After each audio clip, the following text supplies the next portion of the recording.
When Marduk heard the speech of the gods, he was resolving to make artful things. He would tell his idea to Ea. What he thought of in his heart he proposes. I shall compact blood, I shall cause bones to be, I shall create humankind. They shall bear the gods' burden, that those may rest. I shall artfully double the ways of the gods. Let them be honoured as one, but divided in twain. Ea answered him, saying these words. He told him a plan to let the gods rest. Let one, their brother, be given to me. Let him be destroyed so that people can be fashioned. Let the great gods convene in assembly. Let the guilty one be given up that they may abide. Marduk convened the great gods in assembly. He spoke to them magnanimously as he gave the command. The gods heeded his utterance. As the king spoke to the Enuma gods these words. Let your first reply be the truth. Do you speak to me with truthful words? Who was it that made war, suborned Tiamat, and drew up for battle? Let him be given over to me, the one who made war. I shall make him bear punishment. You shall be released. The Igigi, the great gods, answered him. To Lugal-Dimirankia, the counsellor of all the gods, their lord. It was Kingu who made war, suborned Tiamat, and drew up for battle. They bound and held him before Ea. They imposed the punishment on him and shed his blood. From his blood he made humankind. He imposed the burden of the gods and exempted the gods. After Ea the wise had made humankind, they imposed the burden of the gods on them. That deed is beyond the artifices of Marduk did Nudimmud create. Marduk the king divided the gods, the Enuma gods, all of them, above and below, he assigned to Anu for duty at his command. He set 300 in heaven for their duty. A like number he designated for the ways of the netherworld. He made 600 dwell in heaven and netherworld. After he had given all the commands, and had divided the shares of the Enuma gods of heaven and netherworld, the Enuma gods made ready to speak. To Marduk their lord they said, Now, Lord, you who have liberated us, what courtesy may we do you? We will make a shrine, whose name will be a byword. Your chambers that shall be our stopping place, we shall find rest therein. We shall lay out the shrine, let us set up its emplacement. When we come to visit you, we shall find rest therein. When Marduk heard this, his features glowed brightly like the day. Then make Babylon the task that you requested. Let its brickwork be formed, build high the shrine. The Enuma gods set to it with hoes. 1 full year they made its bricks. When the 2nd year came, they raised the head of 𝀭Sagila, the counterpart to 𝀭Supp. They built the upper ziggurat of 𝀭Supp. For Anu Enlil Ea they founded his and dwelling. He took his seat in sublimity before them. Its pinnacles were facing toward the base of Eshara. After they had done the work of 𝀭Sagila, all the Enuma gods devised their own shrines. The 300 Igigi gods of heaven and the 600 of 𝀭Supp all convened. The Lord, on the exalted dais which they built as his dwelling, seated the gods his fathers for a banquet. This is Babylon, your place of dwelling. Take your pleasure there, seat yourself in its delights. The great gods sat down. They set out cups, they sat down at the feast.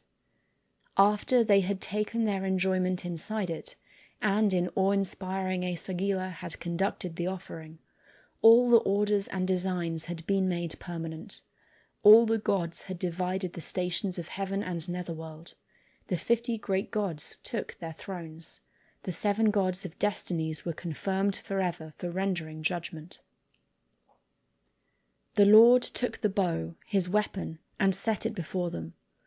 The gods his fathers looked upon the net he had made. They saw how artfully the bow was fashioned.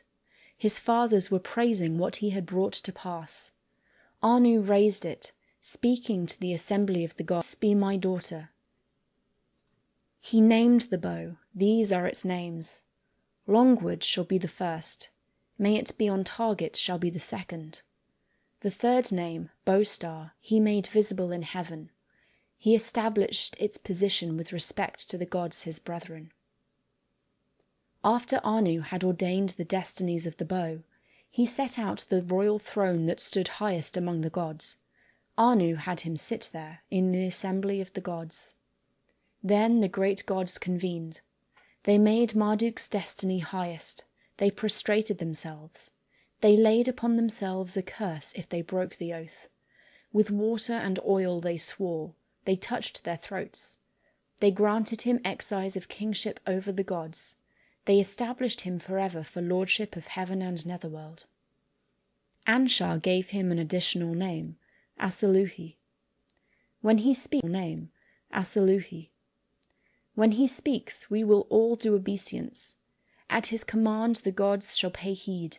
His word shall be supreme above and below. The sun, our champion, shall be the highest. His lordship shall be supreme, he shall have no rival. He shall be the shepherd of the people of this land, his creatures. They shall tell of his ways without forgetting in the future.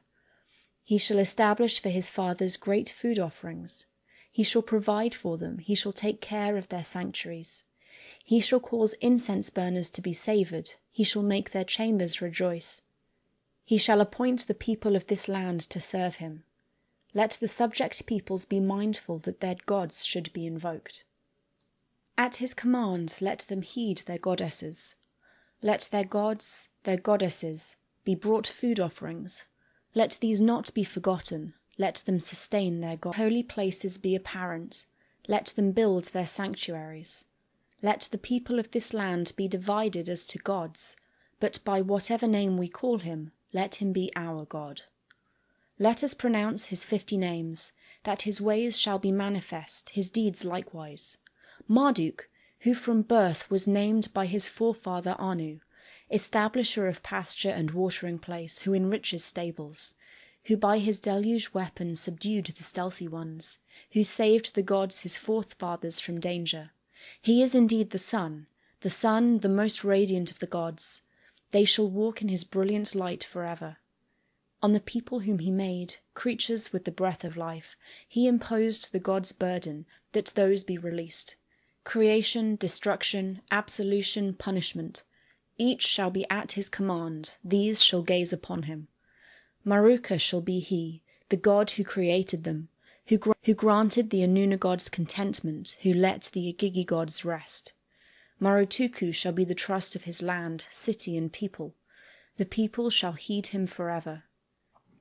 Mershakushu, angry but deliberative, furious but relenting, deep in his heart, all-encompassing his feelings. Lugal-Dimirankia is his name that we pronounced, whose commands we exalted above those of the gods his fathers. He shall be the lord of all the gods of heaven and netherworld, the king at whose revelations the gods above and below stand in dread.